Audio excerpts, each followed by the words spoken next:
Is there any mention or reference to secret societies, their origins, their namings, and so on and so forth in the Quran?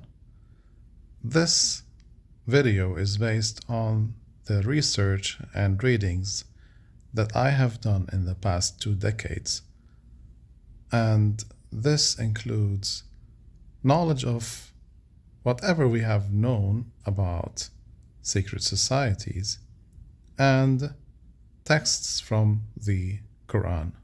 So let's examine these texts.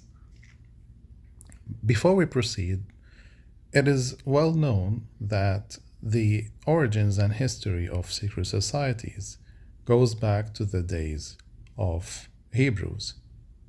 The Jews had, if you want to say, the foundations of such secret societies, and the practices and the references and the namings have also roots in Judaism. But this does not mean necessarily that all Jews are involved in that. It is a group of them, and there's a reference to such group in the Quran. This is the verse 101 from the second surah, second chapter of the Quran. Translation: When God sent them a messenger confirming the scriptures they already had, some of those who had received the scripture before threw the book of God over their shoulders as if they had no knowledge. So here this is referring to the people of the book, and more precisely the Jews. They have abandoned the revelation from God, the scriptures that were revealed to them from God through the prophets and messengers, and they have followed something else. What did they follow instead? The next verse, verse 102, reads, "And they followed instead what the devils had recited during the reign of Solomon." This is the reference to Prophet Solomon, King Solomon. "It was not Solomon who disbelieved, but the devils disbelieved, teaching people magic." You can read the rest of the verse, but here, this refers to a group from among the Jews who have abandoned the teachings that were revealed to them, the Holy Scriptures, and instead they followed what the devils have been reciting on the reign of King Solomon. And Solomon had been acquitted by God from this disbelief, from this magic. So this is a reference to the origin of secret societies, since they have deviated from the path of God and instead followed what the devils have been reciting, and they learned magic from them. We all know the Kabbalah, which is the Jewish tradition of magic that some of the Jews practice. Of course, we're saying some because we cannot say that all of them do that. This is a reference to the group of the Jews who have deviated from the path of God and instead followed the path of evil, of the devils, and the practice of magic. You may also look at the number of this verse, that it has been referring to this group. The number is 101, and this number has a significance in their tradition.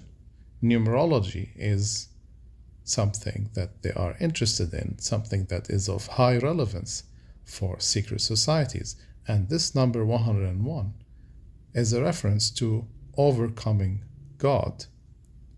As to them, they believe that they can overcome God and become superior to Him.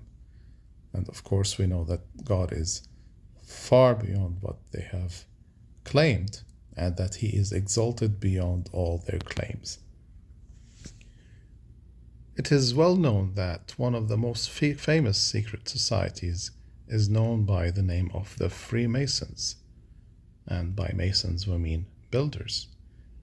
it is quite interesting that the Quran referred to some of the devils that God had subdued to Solomon, that God had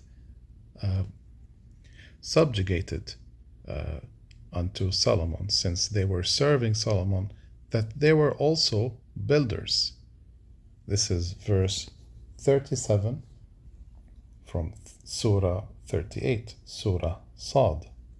It reads, "And also the devils of jinn, every builder and diver." So here we have many questions. Maybe one of them could be, did they learn the art of building and architecture from the devils that were in the reign of Solomon? We know from the previous verse from Surah number 2, verse 102, that they have learned magic. But here it shows that the devils, some of them were also builders. So did they name themselves as Freemasons in reference to those devils? Allah knows best. In conclusion, I would like to explain our stance concerning secret societies. We do not fear them, and we do not exaggerate in terms of conspiracy theories, but we know that they exist. It's a fact, and we know what they are based on and who do they serve. But this shall not make us afraid of them. Instead, they have been planning, we should plan as well. They are serving evil, and we should be serving God for the good. They are spreading corruption, and they are trying to dominate the world and to establish their evil therein. But we, as servants of God, we have to stand firm and stand for everything that is based on moral values, that in order to establish justice, in order to fight against corruption, and in order to end their evil plots and evil plans. Thank you for watching and listening. I hope that you have benefited from this content. I know very well that this is based on my own research. It may be true, it may be false. Allah knows best. Thanks again, and see you later.